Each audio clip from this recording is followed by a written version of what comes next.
Full recovery from homelessness can be a long process, but there's a growing consensus that it requires a fast track to permanent housing.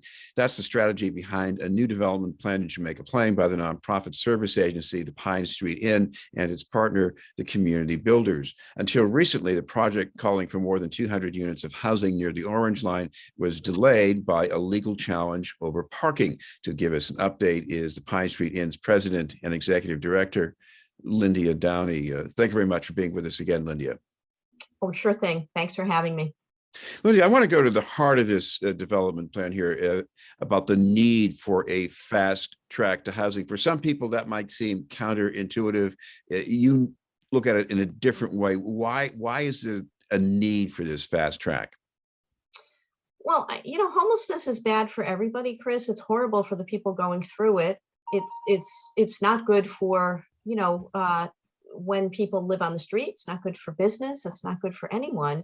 And frankly, often doing nothing about homelessness is not good for the taxpayer, because what happens is people end up in the emergency room. They end up in inpatient beds. They end up in other systems that are actually quite costly. So, I would say that pre-pandemic, we all understood how important housing was. Absolutely. To ending homelessness. We understood that healthcare and housing were linked, but this pandemic has proven to us that housing plays a vital role in keeping people healthy and safe. And the worst of it last spring, we were averaging about a 36% positive rate in the shelters, because shelters are crowded. People sleep right next to each other. They eat together. It's a very large congregate environment, and that was very detrimental to people's health. And I think for many homeless people, that might have been one more reason to avoid going to shelters. Absolutely. We saw some of that. We absolutely saw, our street teams were hearing from people saying, I don't want to come in and take a bed because I'm worried about getting COVID. I feel safer outside. And, ironically, that may well have been true, because at least outside you had air circulation. And if you weren't, physically right next to someone who was positive, you probably weathered through it. But what a horrible choice to ask people to make. Either stay outside or go into a really crowded environment. We can do better than this. This development in Jamaica Plain, it's not going to be the first place where you've worked on the housing first approach.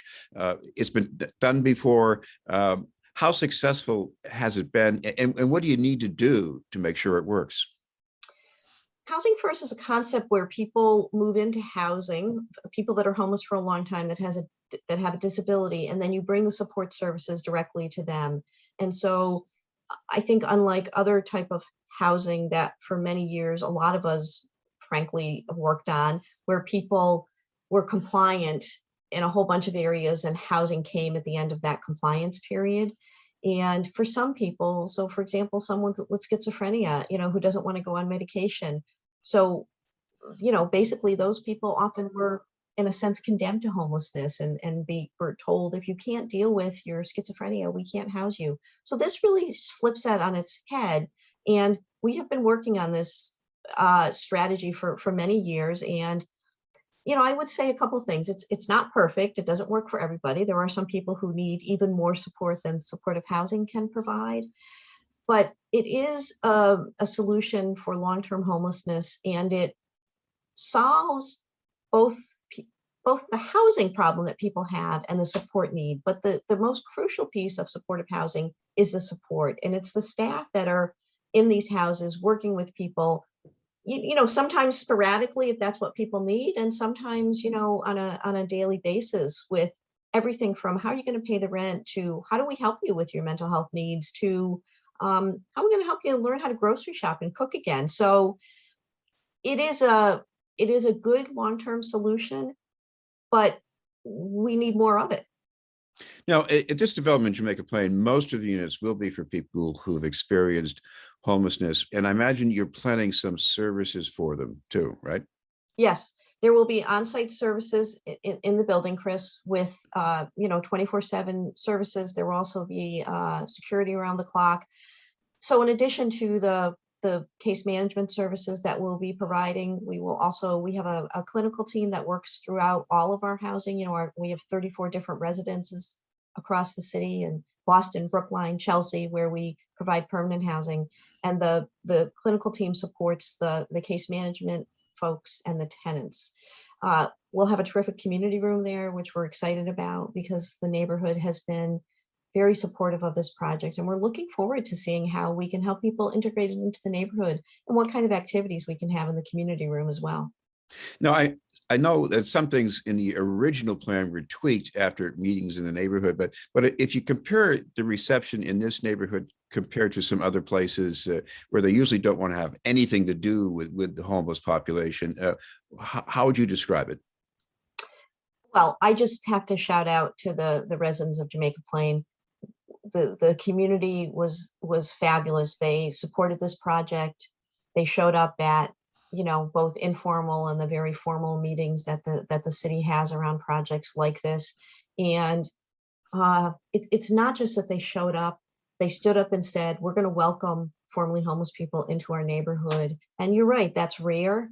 And it is amazing. And it is really one of the most graceful and it's how we're going to end homelessness is by people saying, look, I'm not afraid of people who are homeless. I think they can be part of my neighborhood. They may have been part of my neighborhood before they became homeless. And how do we welcome them? And so I just have so much respect. They're really my heroes, the people in Jamaica Plain who stood up for this project and stood up for people who don't often have a voice.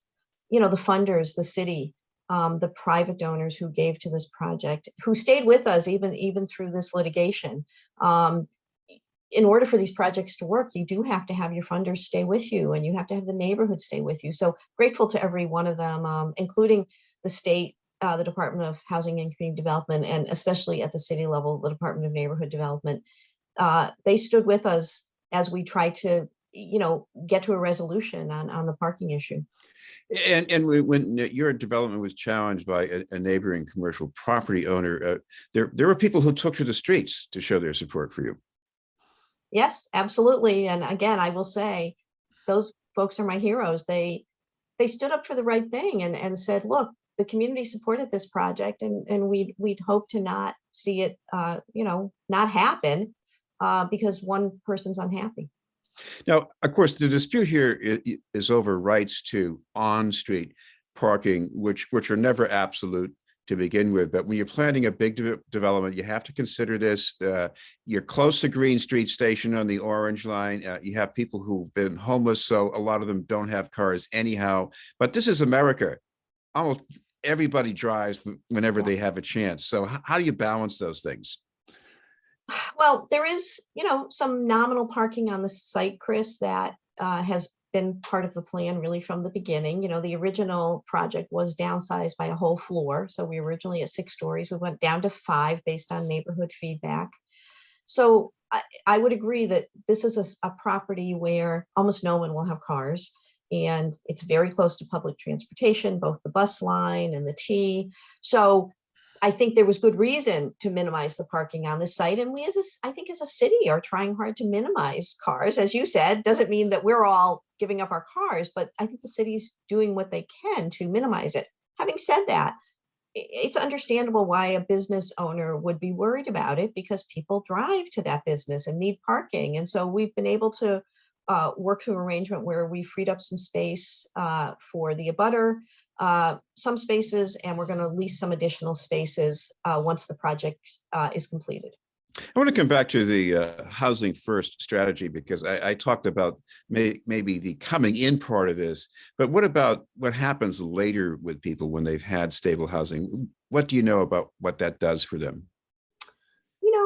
How can I tell you how much it changes people's lives? You go from sleeping, for example, if you were staying at the Men's Inn, not at the moment, but a couple of years ago, pre-COVID, you'd be sleeping with 365 other people in a dorm, showering in a large shower, eating, sleeping, frankly, doing almost everything on a schedule that you don't fully control. So the first thing it does is empower you. You get your life back, you get dignity, you get respect back. And you start to realize, once you're not worried about where am I going to sleep tonight, am I going to make it in for dinner, you start to think about what's next for you. And it doesn't happen right away, but everything from how do I go back to work, to maybe there's some inkling I could now deal with some mental health or substance abuse issues that was part of how I ended up on the street to begin with. This past year, we had a 96% retention rate in our housing, which means once we placed people a year later, they were still there.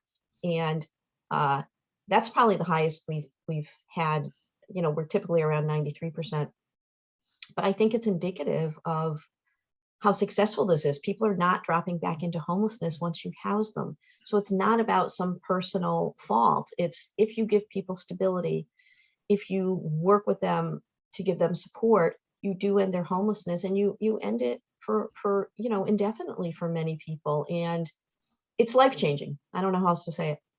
Well, speaking of changes, what about the timetable for getting things off the ground on Washington Street? Well, we're hoping to close by the end of the summer, and then we probably 18 to 24 months of construction. So again, not going to happen tomorrow, but we're anxious to get started. Well, thank you very much for giving us the update and taking the time to be with us. Great. Thank you, Chris. It was Lyndia Downie from the Pine Street Inn. We'll have more news in just a moment.